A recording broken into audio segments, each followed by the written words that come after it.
Welcome to the Passion Muse show. I'm Saenz Whitmore, your host, and with me today is Deb Dutilh. Welcome.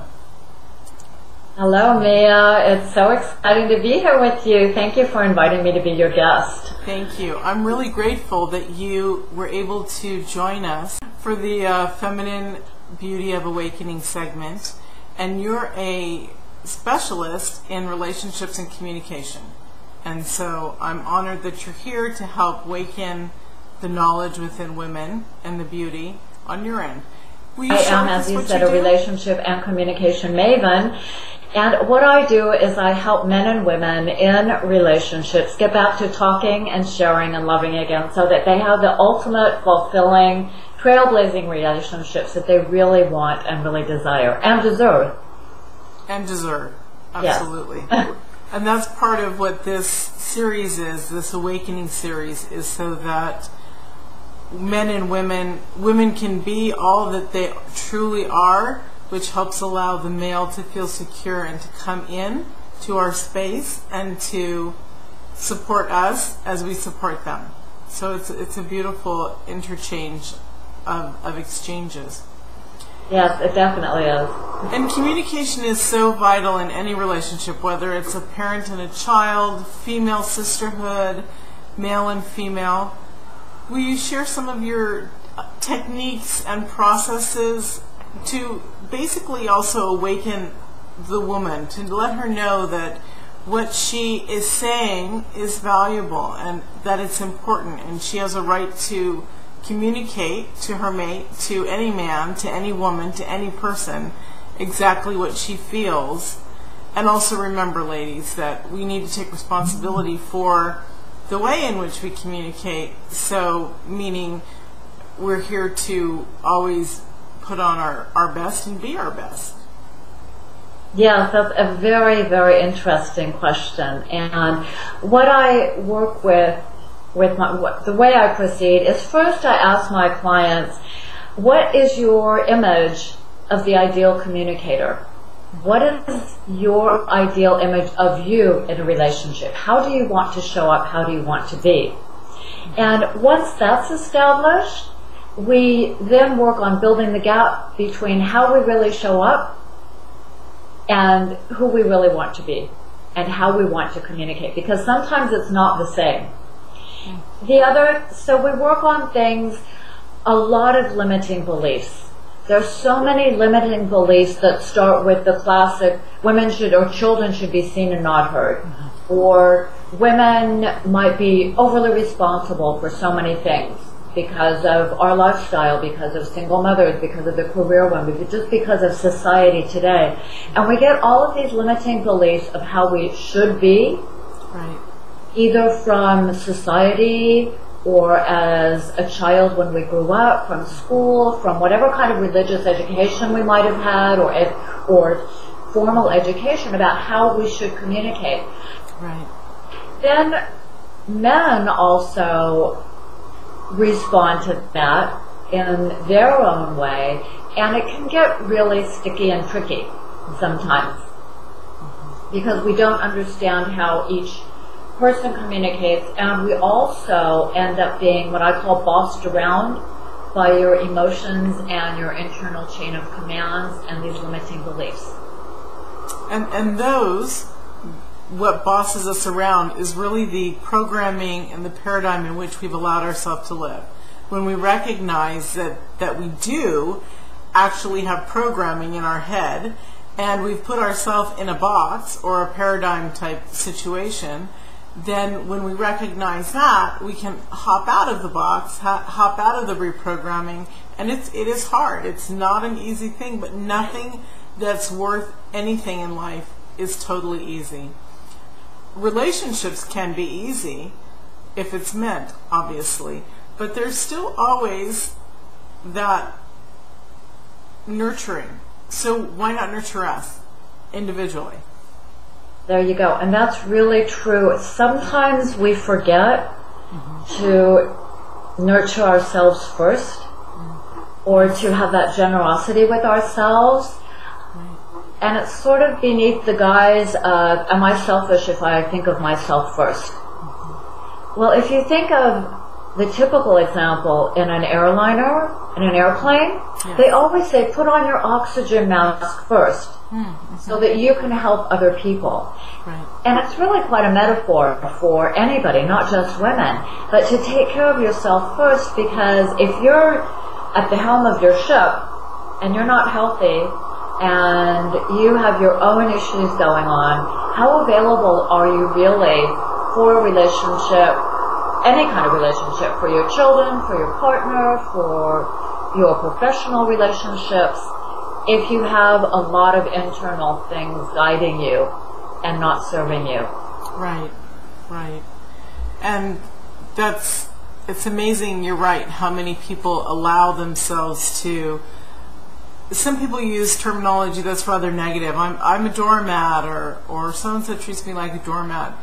Well, as we grow and become more awakened, we realize that nobody treats us any way that we don't want them to.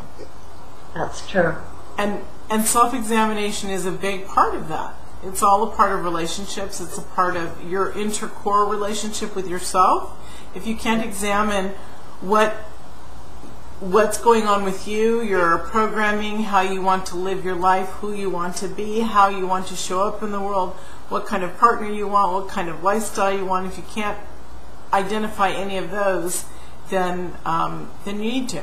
Because it's hard work, but it's beautiful. And when I say it's hard work, I'm only saying that because people that I've worked with, some embrace it and love it, I'm sure, as you've noticed with your work, and some put up the big stop sign almost, before the get-go. But it's scary because a lot of people say they want to work on themselves. Right.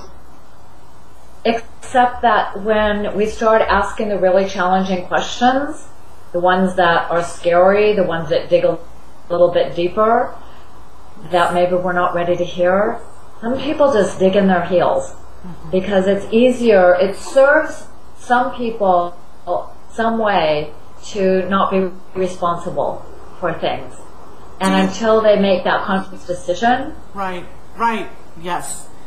And do you think that it goes back to, I believe it would, to childhood, how we're raised, how we interact with our teachers, our parents, our peers, how we allow them when we're little, which is all part of our programming, how we allow them to teach us from birth to 18. That's so true. That reminds me of, I lived in France for many years, as you know, and I was having this conversation with a little girl and her aunt. And I was talking to the little girl, and she kept looking at her shoes like this because every time I asked her a question, her aunt would answer for her. She was like 6 or 7 years old. And finally, I did it with a little bit of humor, but I said, gosh, I think you guys have the same name? I think she can answer the questions. And she just like lit up, like, somebody's listening to me. And I felt so bad because these are the kind of things that I'm sure her aunt had nothing but all best intentions. It's just sort of autopilot. Yes. These habits, but we transmit them to our children, especially to little girls, but little boys as well. And then we grow up thinking, well, nobody listens to me. Right. Whatever I say isn't important, or I'm afraid to say it because somebody will contradict me. It goes back to the seen and not heard. I recall that so much growing up in my era that I think that by the time I had children, and maybe even before, people were starting to say, we're not going to do that to our children. We're going to embrace their uniqueness. We want to hear what they have to say. We want them to be a part of the family conversation. They don't have to be quiet. They don't have to hide in their room. They can play out in the living room. They can be a part of the family dynamics. Have a say, have a word, and feel important, because feeling important is valuable.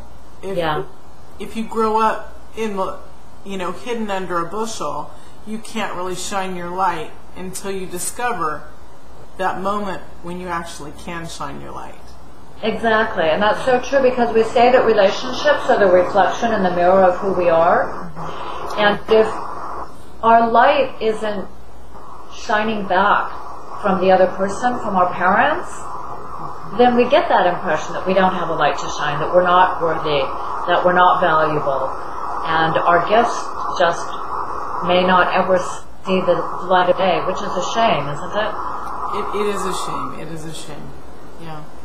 There is a compatibility index program that you use with your clients. Would you like to share that with us?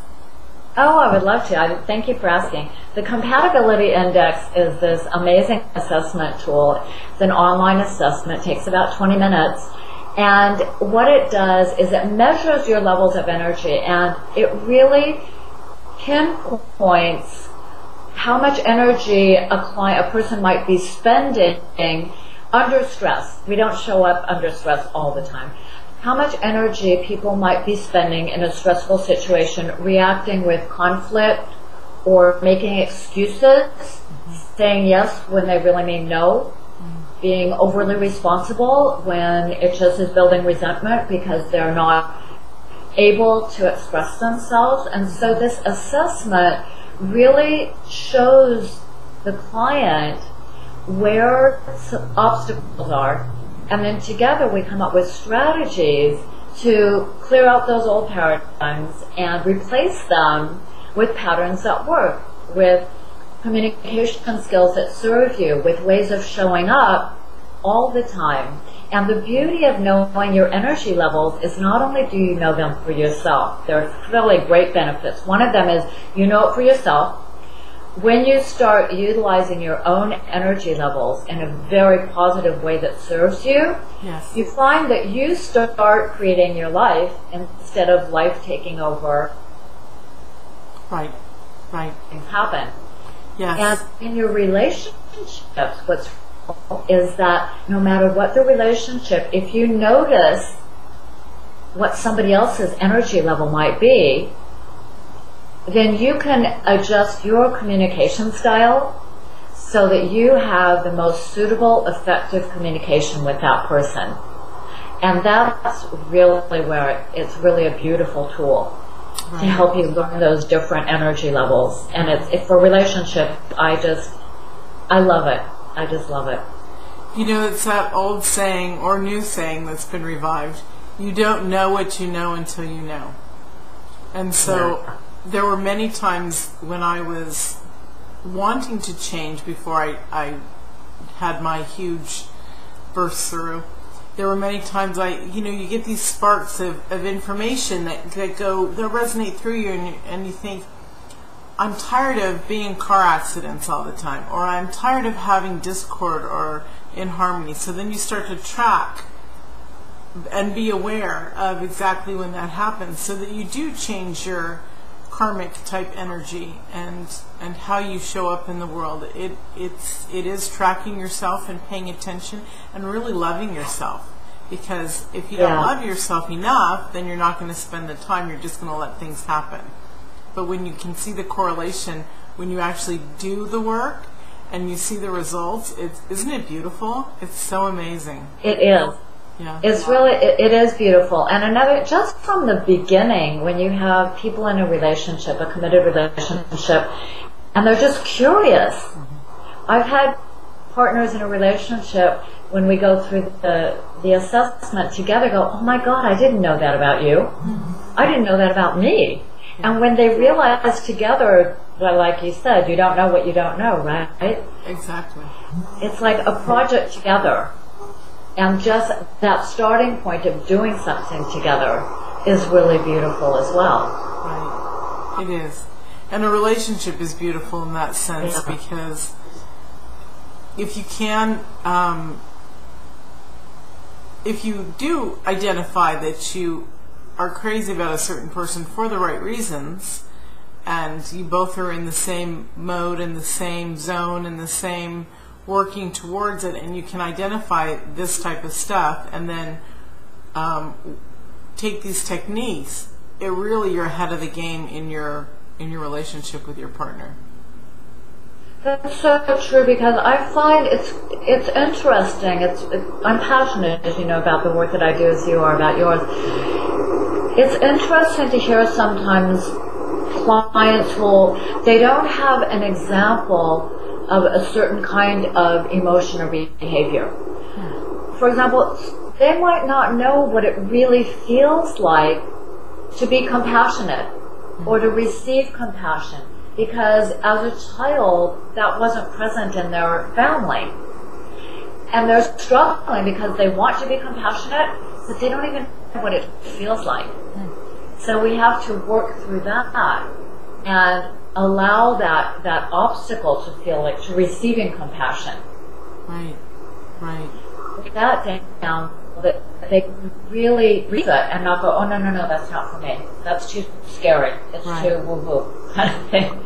And those are things that I really do here with my clients, and it's very rewarding and, of course, extremely gratifying to see them blossom and to see, wow, that it is possible.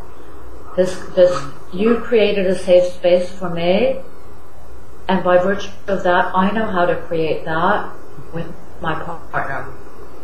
And that's really beautiful to me. It is. And I like that you use the word safe space, because it just made me realize that truly, that overall, that's exactly what a woman in her true glory, in her true beauty, in her true feminine power is in a safe space. And the man in her life is in a safe space enough to obviously nurture that being. It happens automatically. It happens rhythmically, synergetically, cosmically. All the ollies that I can think of, it happens. It's truly beautiful, because when there is that harmonious accord, it's really to honor each other and to sometimes go into your conversations and really say what you are feeling. And sometimes that is scary, especially when you go into conversations saying, you know, I'm feeling really vulnerable. This is a scary part of me that I want to share with you. And is it okay? My intention is not to hurt or criticize. My intention is for us to open this conversation. And if sometimes it's awkward for me, please allow me to be awkward. Because it's difficult for me getting this out. My intent is I didn't wake up this morning saying, what can I do to make you and both of us miserable?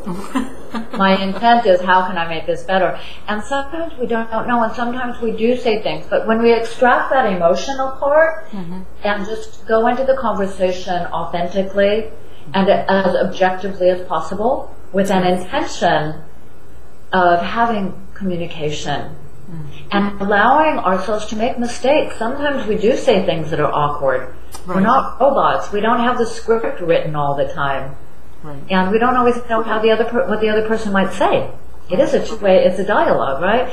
And I think that's what I ask my clients to do in their peace retreat, is to have that openness, that the beauty of communication and conversation is you can go back, you can clarify. And say, gosh, I didn't quite understand that. Is this what you really meant? No, that's not what I really meant. I meant this. Oh, okay, now I got it. Right. So wonderful. Just that technique alone, and breathing. Remember to breathe. Right. Exactly. Yeah. Always breathe, because it truly calms us before and after the storm. It does. So I love that part that you added that in. Well, thank you so much for sharing your insight and your wisdom and your love and your heart. And at the end of this, we will have your website up and contact information up on the credits. So thank you, which is something that I'd love people to be able to utilize you and your vast knowledge. So thank you so much for joining us today on the Passion Muse show on the series Feminine Beauty Awakening. Thank you so much. I've really enjoyed it, and I'm very honored and humbled to have shared this moment with you, Mia. Thank you. And we'll see you all next week.